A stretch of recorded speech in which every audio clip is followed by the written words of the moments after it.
Hello everyone, this is BRUTALtruth, and today we visit HUBBA Hideout.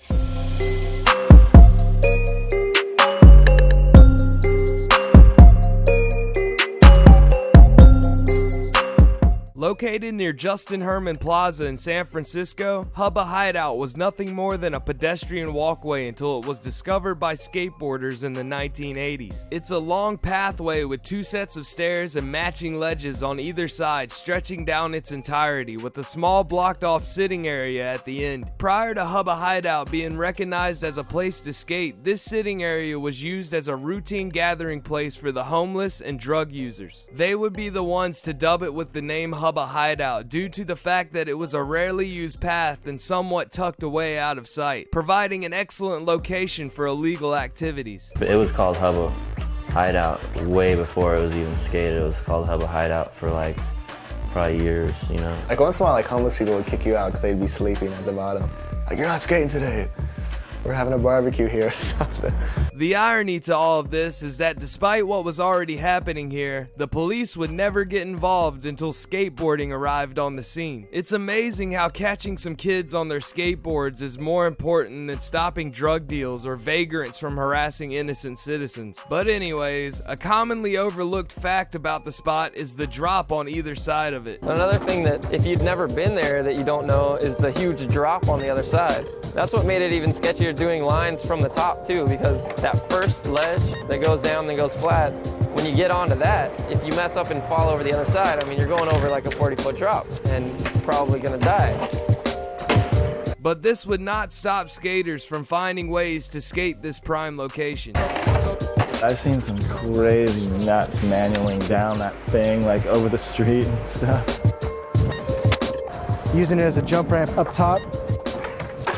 And in 1989, Wade Spire would become the first skater to really shed some light on this spot by landing a photo in Thrasher magazine. It was the first video of HUBBA, the cricket grind. Even though he wasn't the first person to do anything on it, but it was the first thing I'd ever seen, and it was on something that I'd never seen anybody skate really at that time. From that point on, HUBBA was known worldwide, and skaters from all over would travel here to test their skills on these massive ledges. Jamie Thomas, Jason Dill, Heath Kirchart, Jeremy Ray, and Chris Lambert, just to name a few. Most notably, the HUBBAs would be absolutely destroyed by Steve Olson.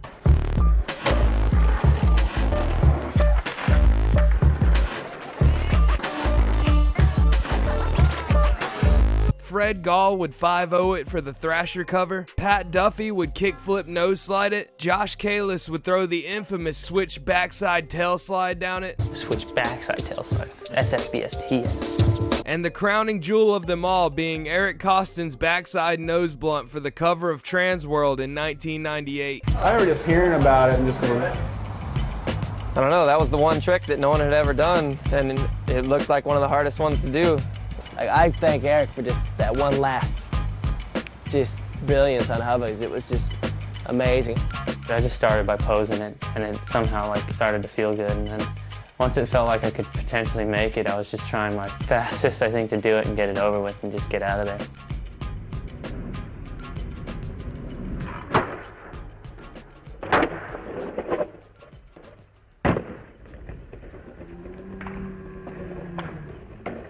But shortly after that, San Francisco had apparently had enough of the skateboarding community in that area and would put an end to the skating of HUBBA Hideout forever. a lot of places are getting skate stopped and you can, work around it, but they really did this one in, They drill holes in the top, holes in the bottom, and then the piece goes in there, and then they fill it up.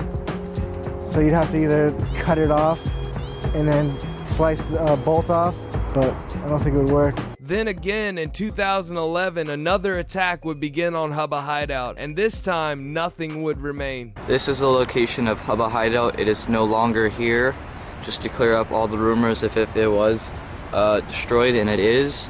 As you can see, that's the building, and right there is where the little bridge crossed across the street. And right here should have been like the landing somewhere around here. But yeah, this is HUBBA Hideout, and it's destroyed.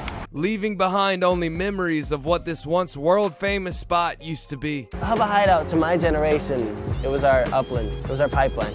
It just was, man. I mean, corny or not, for the people who went there and did their shit, you know that feeling of what it's like to ride away from there. It's kind of a bummer that you can't sit there and think of a trick and go, I want to do it on Hubba, and then go there. You can't. But the legend of Hubba Hideout will continue to live on in our culture through things like our assorted publications and our video games. It has to. It's literally the reason we call ledges Hubbas to this day. And as long as there are people like me and you out there, our history and our sport will live on. If you enjoyed this video, please don't forget to like and subscribe and turn on your notifications because there is plenty more to come. I have so many of these planned out, as well as some new Skate Kings coming soon. And if you'd really like to help me out, don't forget to share this with your friends and leave suggestions in the comments of what you would like to hear about in the future. Thank you for watching, and I'll see you in the next one.